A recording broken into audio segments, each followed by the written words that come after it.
یا اخی، ای برادر مسلمان، گفته امام غزالی، لا تغفل عن الفکر فی المیزان، غافل نشوی که فردا خدا ترازو داره، این غافل نشو.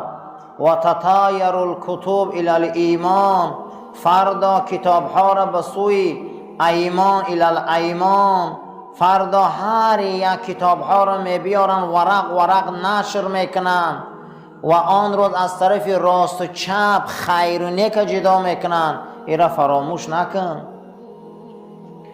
فینبغی لکل مؤمن السؤال، برای هر یک مؤمن سوال ها بده. ایرا فراموش نکن که ای هر یک نعمت دادگیش ما را میپرسیده است. مرگ یک طرف، با فردا میپرسیدیم. مرگ یک طرف، فردا با ترازو بوده است. مرگ یک طرف، فردا نامه اعمال می آوردین ورق می زدیم. ایره فراموش نکن. ثلاث فرق فرقتا لیس لهم حسنه، روز قیامت انسانها را سه تقسیم کردیم. یک تقسیم بده در اون ورق ها که یگان نیکی نبوده از در ورق های کتاب های نامه اعمال. فیخرج من النار عنق اسود، گردنای سیاه سیاه از جهنم آن روز بلند میشه. میگه و سیئت یا سیئت وجوه الذین کفروا، آن روز شما میبینی روی اون انسان هایی که پروردگار و پیغمبرشان در کفران ورزیدن، روی های اونها در قیامت سیاه میخیزه. و سیئت الذین کفروا، سیئت وجوه الذین کفروا، سیاه می شود، چهره ها تغییر می افته است. گردن های سیاه میگه از داخلی انامون زبانه های جهنم بلند می شوند.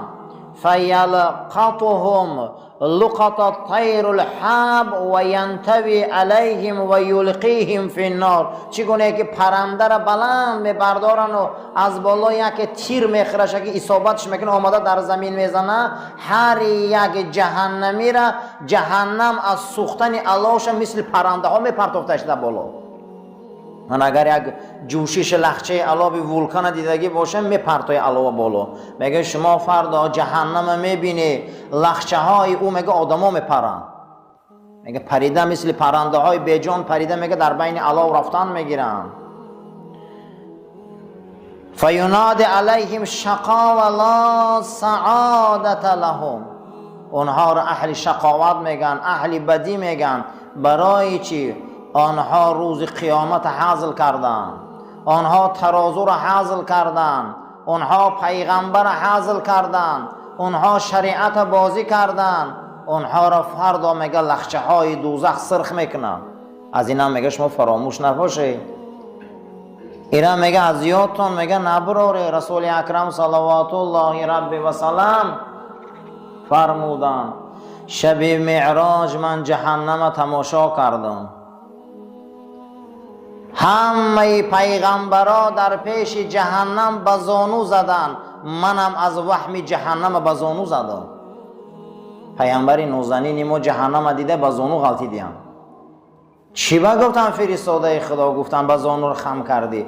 گفت برای آنکه در داخل سیله کفر و نفاق امت خدمم دیدم، برای امتهای خدمم گفتم پایان خمیدم.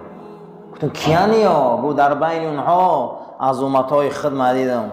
حتی که حضرت علی روایت میکنه، میگه پیغمبر هم خیلی گریه کردن که ریشه های مبارک حضرت میگه در درون آبی میجعاشان شدن که ما امتها دیدم در اونجا. حضرت حسن بصری فقط میگه موعظه میکرده و گریه میکرده منبر فرامدن فقط گریه میکرده است.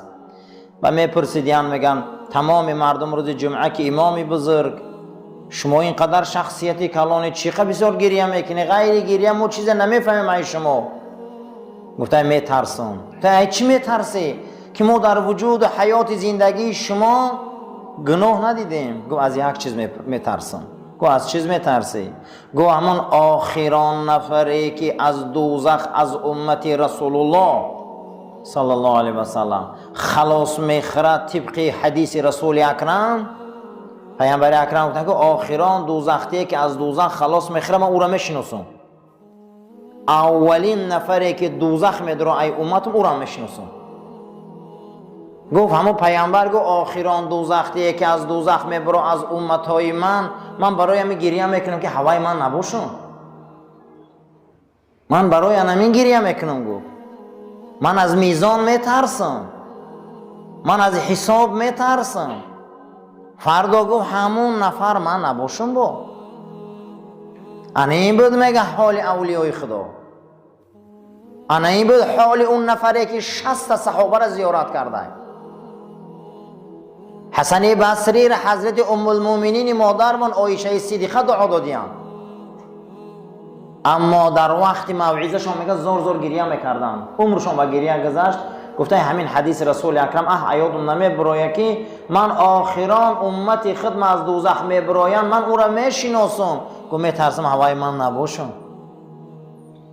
فقط میگه حیاتش به همین میگذشت. این حدیث در هم بخاری در روایت میشه هم مسلم ده. این هممون در کار داره.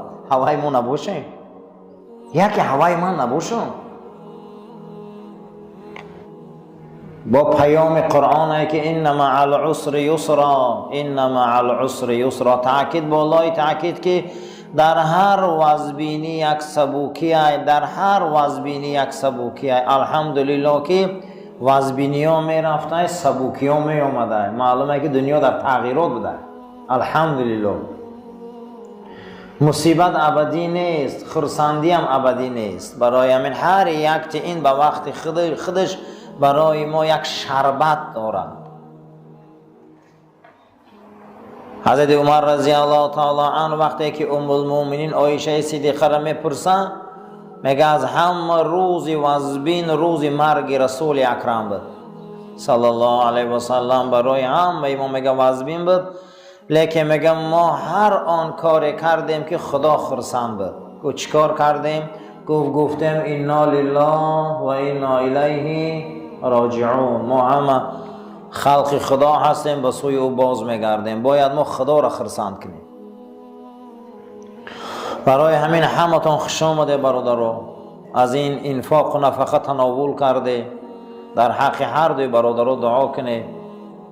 چی از الحمد قل هو الله میدونه خونه، زیرا که منفعت ذکر و صدقه در مرده میرسه. چگونه ای که برکت و دعای نماز جنازه در مرده میرسه. چه خیلی که نماز جنازه میخوان پیغمبر خدا در حق مرده ها دعا میکرد، معلوم است که دعا از منفعت خالی نیست. در حق گذشته ها دعای خیر کنی، در حق گذشته ها قل هو الله خونه، در حق گذشته ها الحمدلله خونه.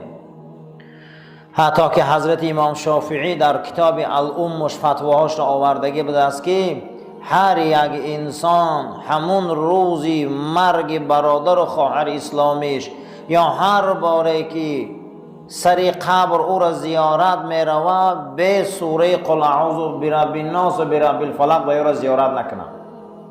حضرت امام شافعی آثار صحابه را دلیل می بیاره که بالای سری گورا در رفت راست استه، دستاتان را در زیر ناف گیره، السلام علیکم یا اهل القبور گوه و یا سلام شما را میفهمند و برای اونها شما سوره ناس و فلق خونه. حتی که حضرت امام شافعی راست ایستادن در مذهبشان مستحب میدانستن سری گورا دا راست دعا کنه، راست دعا خونه. برای همین امروز برادرمون هممون یاد کردیم.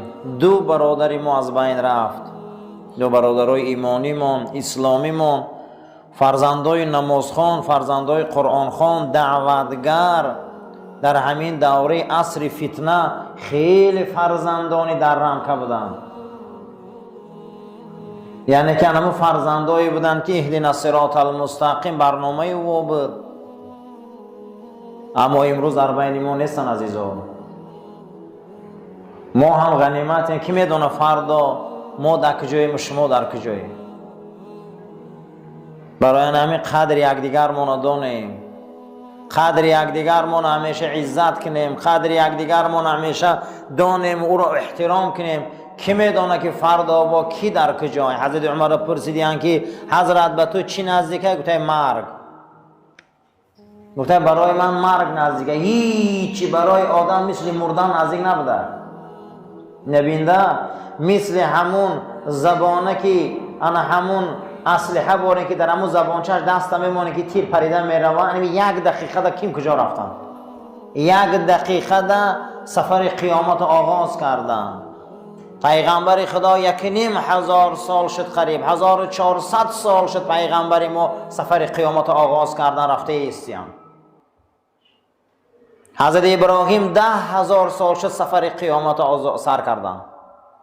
هر یک تمام در پیش سفر داریم. او چی سفره؟ ثم تردون الى عالم الغیب و شهاده. پیش همون صاحبمون میریم، پیش هم پروردگارمون میریم، پیش هم خالقمون میریم. هیچ کس باید در این حالت غافل نباشه از مرگ. هیچ کس، زیرا که عزیزامان رفتن، خدا رحمتشون کنه، جاشون پروردگار بهشت گردانه، پروردگار این طعام و این خیرها را قبول گردانه. در بین شما زیاد انسان‌های هستند که دعای اونها تأثیر داره، دعاهای خیر که خدا سفر آخرتشون به خطر گردانه.